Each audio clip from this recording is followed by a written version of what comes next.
మనకి గూండాలకి యోగి తరహా ట్రీట్మెంట్ అవసరం అనే దాని గురించి ఇంకా మనం లోతుగా వెళ్ళే కొద్దీ ఆ ప్రసంగంలో రాత్రి చెప్దాం అనుకున్నాం. అది చాలా లెంగ్తీ వీడియో అయిపోయింది అప్పటికే.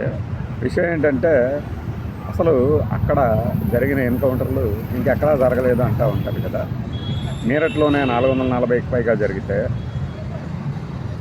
మన దగ్గర అసలు అంత దమ్ము ఎక్కడుందన్నాయి మనకి యుద్ధానికి వెళ్ళే ముందు నేను కనుక యుద్ధానికి దిగితేనా నా దగ్గర ఆయుధం లేదు కానీ అని బేరాలు పలుకుతాను.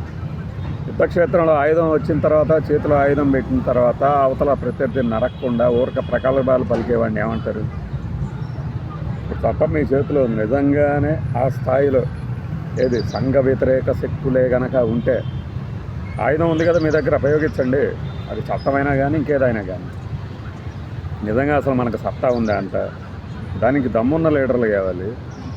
అప్పుడు వైఎస్ రాజశేఖర రెడ్డి గారు ఉన్నారు కాబట్టే కదా అప్పుడు వరంగల్లో ఎన్కౌంటర్ జరిగింది. అది మెడికోల్ మీద చేసినటువంటి ఆ సహాధ్యాయులే చేసిన దాని మీద సజ్జనారే కదా అప్పుడు ఉంది.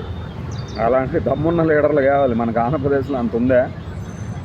ఏది ఆ టీడీపీ కౌన్సిలరే ఒక బాలిక మీద అత్యాచారం చేసి ఎక్కడ చెరువుకు తీసిపోతుంటే నేను బహిర్భూమికి వెళ్తా అని చెప్పేసి దూకిపోవటమే ఏంది మన సత్తా? చెరువులో దూకాడు, రెండో రోజున కానీ మాకు శవం దొరకలేదు, రాత్రంతా ఎతికాము. ఇదేనా మన దగ్గర ఉన్న సత్తా? ఇది కాదు కదా. దమ్మున్న లీడర్లు, సత్తా ఉన్న లీడర్లు మాట్లాడరు, చేసి చూపిస్తారు. మనకేడుందన్నాయి అంతా. ఆంధ్రప్రదేశ్లో ఎన్కౌంటర్ల గురించి మాట్లాడుకోవాలంటే ఈ మధ్య జరిగింది ఏంటి? అది మావోయిస్టుది. అది ఎలా జరిగిందో కూడా అందరికీ తెలుసు అని చెప్తున్నారు. ఆధారాలు లేవు కాబట్టి మాట్లాడరు. కానీ మీరు రౌడీలు గుండాల మీద పీడీ యాక్ట్ ప్రయోగించడానికే మళ్ళీ పార్టీలు కులాలు అన్నీ చూస్తున్నప్పుడు సీజ్ ద షిప్ ఏమైంది? అదేంటంటే ఇక్కడ చాలామంది ఉపాధి కోల్పోతున్నారు అన్నారు. కొన్ని హోంశాఖను తీసేసుకుని మీకు బాగా మోజుగా ఉన్నట్టుంది కదా. నాకు తెలిసి ఏంటంటే ఇవన్నీ ఒత్తిడి పెంచే కార్యక్రమాలు. మీకు కోటింగ్ సరిపోవట్లేదు, మీకు అలా ఇస్తాను ఇలా ఇస్తాను, గీత దాటితే గీత చెరిపేస్తాను, ఇవన్నీ ఎందుకు సార్? ఇవి ముందు మన వాళ్ళకి మనం చెప్పుకోవాలిగా. మరి బాబు వాళ్ళని గీత దాటొద్దు అని చెప్తున్నాం అంటే మనం కూడా గీత దాటకుండా ఉండాలా అని. మరి మన అకౌంట్లు చూస్తుంటేనేమో కొంతమంది చూపిస్తారు. మనం ట్విట్టర్లో లేం కాబట్టి బతికిపోయాం, ప్రశాంతంగా ఉంటున్నాం. లేకపోతే పచ్చిబూతులు, బండబూతులు, రకరకాల మార్ఫింగ్లు, ఏందిరా వీళ్ళు? పద్ధతిగా మాట్లాడటం చేత కదా.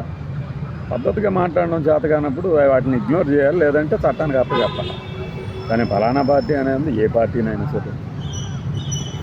నిజంగానే మనం యోగి తరహా పాలన కోరుకుంటే ముందు కొన్ని పార్టీ కార్యాలయాలను బుల్డోజ్ చేయాల్సి వస్తుంది అంటారు. ఎందుకు? కోర్టులో కేసుల్లో ఉన్నాయి కదా కొంతమంది, ఇదిగో ఇది ఫలానా వాళ్ళదట ఆక్రమించారు, ఇదిగో ఫలానా వాళ్ళదట ఆక్రమించారని కొన్ని పార్టీ కార్యాలయాల పేర్లే చెప్తూ ఉంటారు. వాటి మీదకి వెళ్తాయా బుల్డోజర్లు? మరి అక్కడ జరిగేవి ఎన్కౌంటర్లు దాదాపుగా ఏంటంటే ఒక వర్గానికి సంబంధించినవి ఉంటాయి. ఇంకొన్ని గ్యాంగ్స్టర్లు, గ్యాంగ్ వార్లు. ఆంధ్రప్రదేశ్ బీభత్సమైన అభివృద్ధి ఎందులో అంటే ఇదే గన్ కల్చర్లు. నాటు తప్పంచాలు, తుపాకులు కావాలంటే ఉత్తరప్రదేశ్ వెళ్ళాలంటారు, బీహార్ వెళ్ళాలంటారు. ఆటవిక రాజ్యాలుగా పేరు పడ్డాయి కదా, ఇంకా కొనసాగుతూనే ఉన్నాయి. సరే, బీభత్సమైన అభివృద్ధి పదంలో ఇప్పుడు పయనింపజేస్తున్నారు కాబట్టి అక్కడి నుంచి అమ్మకాలకి ఇక్కడ హైదరాబాద్కి కూడా చంపుతున్నట్టున్నారు. ఉత్తరప్రదేశ్లోనే అంత గొప్పగా రాజ్యం చేస్తుంటే ఇక్కడ టీ స్టాల్లో ఉత్తరప్రదేశ్ వాళ్ళు ఎందుకు రావాలి పనిచేయటానికి? అంత పెద్ద రాష్ట్రం కదా, ఎక్కడో ఒక చోట ఒక టీ స్టాల్ లేకుండా పోయిందా? మనకెందుకు యోగి తరహా పాలన? యోగి తరహా పాలన కావాలంటే కొంత నిబద్ధత కూడా ఉండాలి. మన దగ్గర అది ఉందా లేదా చూడాలి కదా. రాజకీయాలకు అతీతంగా ఆయన ఎన్కౌంటర్లు చేస్తున్నాడా లేదా అనేది తర్వాత సంగతి. ఆయన హయాంలోనే ఎన్కౌంటర్లు ఎక్కువైనాయి అన్నారు. ఆయన ఒక రోల్ మోడల్గా మీరు చూడాలదలిస్తే చాలా ఉంటాయి. ఆ రోల్ మోడల్ని యూపీకి చాలా దూరం ఉంది, తేడా ఉంది. మీరు ఆ తరహాగా ఇక్కడ ఏదైనా చేయాలనుకుంటే అది కుదిరే పని కాదు. ఎందుకంటే మనలో సత్తా ఉండాలి. మాటలు మాట్లాడటమే కాదు, ఎన్కౌంటర్ చేసామని చెప్పుకోలేని, ఏది చెరువులో దూకాడని చెప్పే కథనాలు అంత మాత్రం చేత దాని మీద ఎంక్వైరీ ఏం జరగకుండా పోదు. చెప్పినా జరుగుతుంది, చెప్పకపోయినా జరుగుతుంది. అయితే ఈ రౌడీ షీటు, రౌడీ హిస్టరీలు ఇవన్నీ ఉన్న వాళ్ళకి ఏంటంటే వాళ్ళ దగ్గర ఆయుధాలు ఉంటాయి కాబట్టి ఒక స్టోరీ వెళ్ళొచ్చు. మేము పట్టుకోవడానికి ప్రయత్నిస్తే మా మీద దాడి చేసాడు ఈ రేపిస్ట్ మీద. అందుకే కదా చెరువులో దూకాడు వాడు. ఇంత మాట్లాడే మనం మళ్ళీ కొన్ని సంఘటనల తాలూకులో బాధితురాళ్ళకి సంబంధించిన ఆనవాళ్ళు కూడా కనుక్కోలేకపోతున్నాం. మిస్ అయినటువంటి ఆ 30,000 మందిని ఈ రోజుకి తీసుకురాలేకపోయామే.